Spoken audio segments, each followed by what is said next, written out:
1.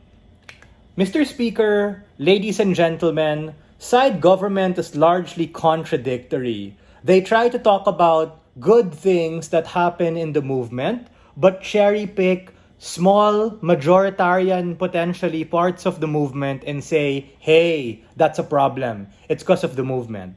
I think that by size and traction of the movement becoming so big, of course you're gonna have a majority. Of course you're gonna have a mainstream governing idea.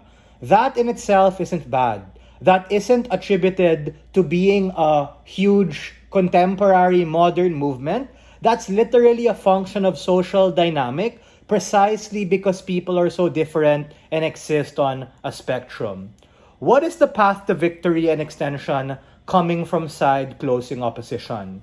We are going to examine the opportunity cost of rejection and how this actually fragments the particular queer movement to the point that more than just infighting, it makes the movement redundant and useless. And we are going to explain how the problems that side government accuses the contemporary movement for as a reason for you as a queer person to reject it principally can be solved by other things, and how ultimately accepting and supporting the movement is particularly better for the average individual, for all people who are affected.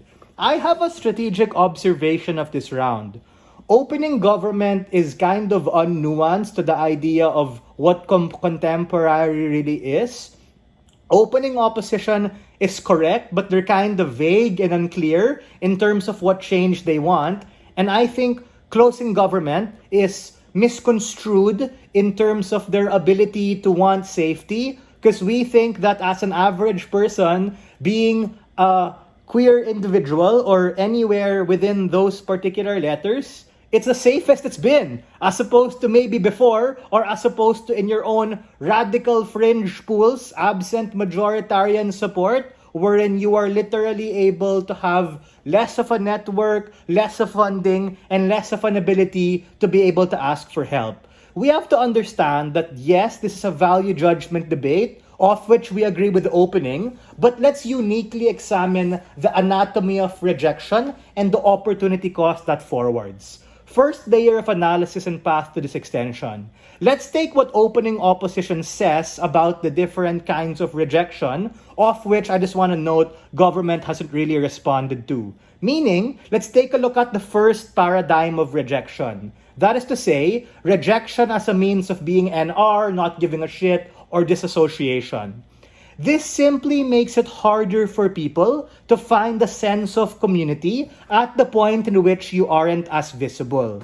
The nuance to a contemporary movement is that the contemporary movement, by virtue of being a larger group, literally has more intersectionality. And let's quantify that because our opening was kind of vague with that regard. It literally means more money, more optics, more people to talk to, literal diversity through strength in numbers.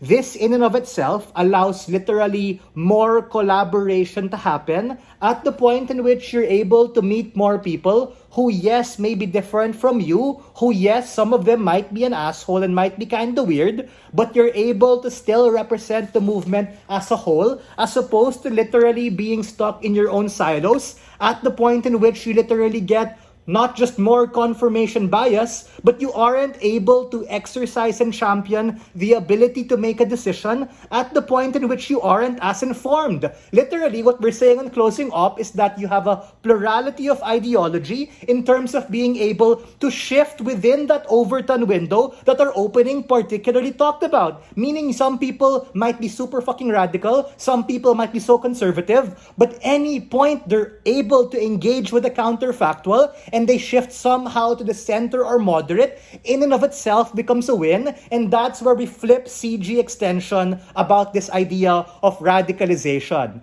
Radicalization is more likely to happen in your own smaller fringe groups wherein you get drowned in cults of personality that make it particularly difficult. We think the contemporary movement is a better position and strategy of which to be able to market and position this. And as an individual queer person, it's in your interest to be able to opt in and support that. Why? Because the movement in and of itself, yeah, opening opposition says intersectionality, but they don't explain it. Let's understand, right? The window exists as left, modern, centrist, or right, meaning some are naturally more conservative, others are more radical. But we wouldn't really get to where we are today at the point in which we weren't able to all come together and the community literally becoming visible. That's why even queer movements in developing nations or in authoritarian states now have some degree of comfort and solace when they're literally able to find the particular community. Second idea of rejection really clearly or really quickly, the idea of it being more hostile or adversarial, as top half tries to say it. We think it's simply just unproductive and frames the movement in a particularly harmful way. Meaning, it creates this more than just an in-group and out-group, it actually creates and sends a message of ultimate outcome and path dependency of you actually having a better alternative. Meaning, the comparative on SideGov is that you get smaller and smaller and smaller and smaller subgroups and circles and literally less points of intersectionality. What that means is, you heighten the division as opposed to being able to strengthen the commonality that otherwise these particular individuals need and particularly rely on. We think that's particularly important because literally, in order to respond to CG and also OG, that's where you get more radicalization. You get more radicalization, and I think CG bit the gambit of LO, wherein he talked about that particular idea of radicalization, at the point in which you get smaller groups who are less likely to be able to challenge your norms because they might not know otherwise and they might be afraid to be able to offend you. Ladies and gentlemen, through intersectionality, collaboration, respect, and the ability to make a decision, best happens in a world wherein you support this particular contemporary movement. We are very proud to stand on Side Negative.